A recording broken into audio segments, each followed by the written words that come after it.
உலகெங்கும் வாழும் என் இனிய சகோதர சகோதரிகளே அனைவருக்கும் வணக்கம். நம்ம சேனலை நிறைய பேர் பார்க்குறீங்க, நிறைய பேர் சப்ஸ்கிரைப் பண்ணியிருக்கிறீங்க, நிறைய பேர் லைக் கொடுத்துருக்குறீங்க. எல்லாருக்கும் என்னுடைய நன்றிகள். நண்பர்களே, இன்றைக்கி நம்ம பார்க்குறது என்னன்னா 2024 வருடம் மார்ச் மாதம் கன்னி ராசிக்கு உண்டான ராசி பலன்களை இப்போ நம்ம பார்க்குறோம். இதில் முதல்ல பார்க்குறது என்னென்னா கிரக நகர்வுகள், கோச்சாரத்தில் கிரகங்கள் எந்தெந்த இடத்துல இருக்குது, எந்தெந்த கிரகங்கள் டிரான்சிட்டில் நகருது அப்படிங்கிறதையும், அதனால் என்ன பலன்கள் அப்படிங்கிறதையும், உங்கள் நட்சத்திரத்திற்கு உண்டான இந்த ராசியில் இருக்கக்கூடிய 2.25 நட்சத்திரத்திற்கு உண்டான சுப நாட்கள், அசுப நாட்கள், யோக நாட்கள் அப்படின்னு 3 தனித்தனியாக பிரித்து கொடுத்துருக்குறோம். இந்த சுப நாட்கள் அப்படிங்கிறதுல நீங்கள் சந்திராஷ்டமா, அஷ்டநவமி இது எதுவாக இருந்தாலும் நீங்கள் கவலைப்பட வேண்டியதில்லை. எந்த காரியமாக இருந்தாலும் வெற்றி அடையும். அதில் நீங்கள் துணிஞ்சு செய்யலாம். இதை எழுதி வச்சுக்கோங்க, பின்னாடி கொடுத்துருக்குறோம். அதே மாதிரி அசுப நாள் அப்படிங்கிறதுல தயவு செஞ்சு புதிய முயற்சிகளை தொடாதீங்க. ரொம்ப ப்ராப்ளத்தை கொடுக்கக்கூடிய நாட்கள் அதெல்லாம். யோக நாள்னால் அதிர்ஷ்ட நாட்கள் அப்படிங்கிறது உங்களுக்கே தெரியும். அந்த நாள் நீங்கள் நல்லா பயன்படுத்திக்கங்க. அதே மாதிரி கடைசியில் எந்த தெய்வத்தை அதாவது நட்சத்திரத்திற்கு உண்டான தெய்வம் எது அப்படிங்கிறது நீங்கள் லைஃப் லாங் குழந்தையாக பிறந்ததுலேருந்து கடைசி வரைக்கும் அதுதான் உங்களுக்கு உங்கள் நட்சத்திரத்தினுடைய அதிதேவதை. அதையும் என்ன மாதிரி படங்களை நீங்கள் வச்சுட்டிங்கன்னா உங்களுக்கு பயன்படும் அப்படிங்கிற விஷயம், இந்த 4 விஷயத்தையும் நம்ம இதில் கொடுத்துருக்குறோம். சரி நண்பர்களே, இந்த மாதம் கிரக நிலைகளை முதல்ல பார்க்கலாம். உங்களுடைய ராசிக்கு 4, 7க்கு உண்டான சுகஸ்தானத்திற்கும் களத்திர வியாபார நண்பர்கள் கூட்டு தொழிலுக்கு உண்டான குரு பகவான் 8ஆம் இடத்துல இருக்கிறார். 8ஆம் இடத்துல இருந்தாலும் உங்கள் ராசிக்கு 7ஆம் இடம் அப்படிங்கிறது பாதகஸ்தானங்களால பாதகாதிபதி 8ஆம் இடத்துல அஷ்டமஸ்தானத்தில் இருக்கிறது நல்லது தான். அதனால் கெடுதல் கிடையாது. 8ஆம் இடத்துல இருக்கிற இந்த குரு பகவானால் உங்களுடைய ஆயுள் ஆரோக்கியம் மிக சிறப்பாக இருக்கும். 8ஆம் இடத்துலேருந்து குரு பகவான் உங்களுடைய ராசிக்கு 12ஆம் இடத்தையும் அயன சயன போக நெடுந்தூர பயணம் இதுக்கெல்லாம் உண்டான 12ஆம் இடத்தையும், உங்களுடைய தன குடும்பஸ்தானத்தையும், அதே மாதிரி உங்களுடைய சுகஸ்தானம், சுகம், குடும்பம், சுகம், வண்டி, வாகனம் இதற்கெல்லாம் உண்டான யோகத்தை கொடுக்கக்கூடிய 4ஆம் இடத்தையும் குரு பகவான் பார்வையிடுகிறார். அதனால் இந்த மாதம் உங்களுக்கு குடும்பத்தில் நிம்மதி இருக்கும், அமைதி இருக்கும், நல்லா படுத்தா உறக்கம் வரும். உங்களுக்கு வேணுங்கிற வசதி வாய்ப்புகள் எல்லாமே இந்த மாதம் குரு பகவானால் கிடைக்கும்.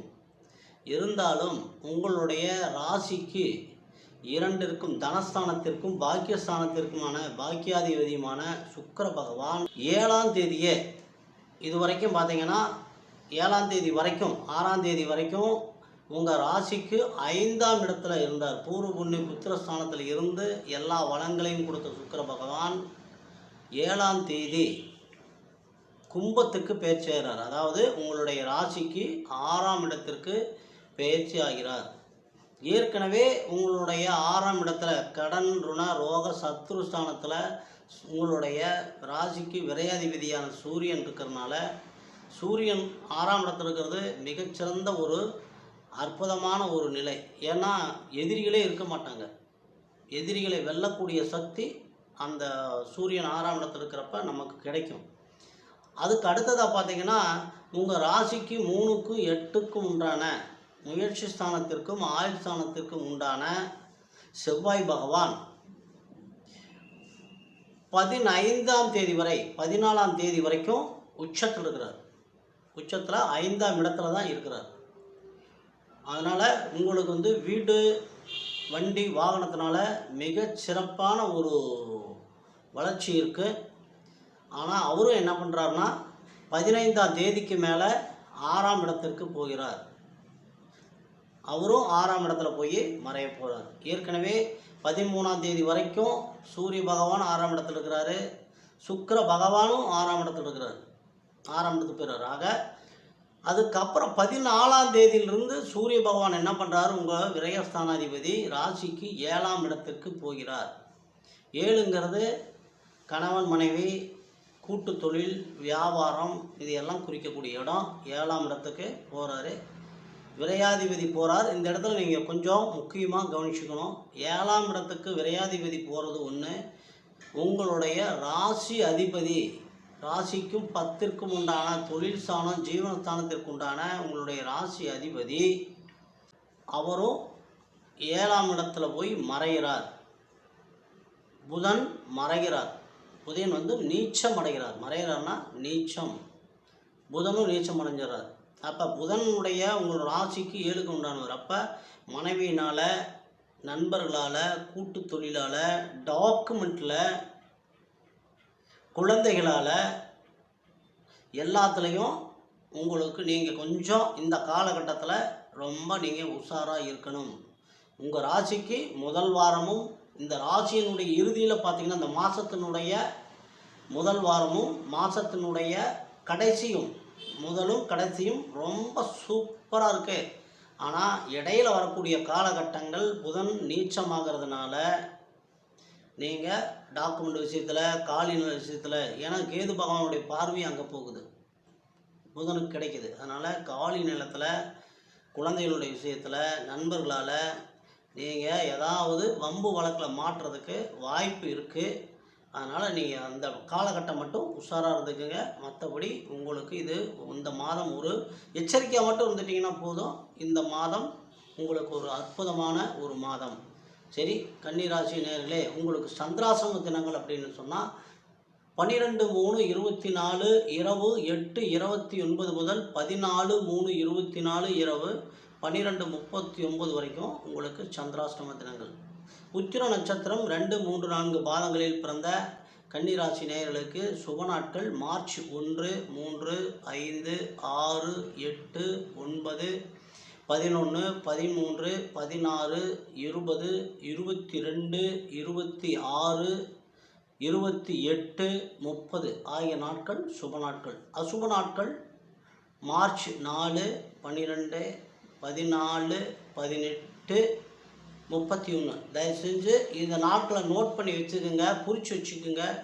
இந்த நாட்களில், ஏன்னா உங்கள் ராசிபதி நீச்சமாகிறதுனால இந்த நாளில் நீங்கள் வேறு எந்ததையும் வந்து வாயை கொடுத்து மாட்டிக்காதீங்க. இதெல்லாம் டாக்குமெண்ட்டில் கையெழுத்து போட்டு சிக்கிக்காதீங்க. இது ரொம்ப சுபமான நாள், யோகமான நாள். மார்ச் 9, 11.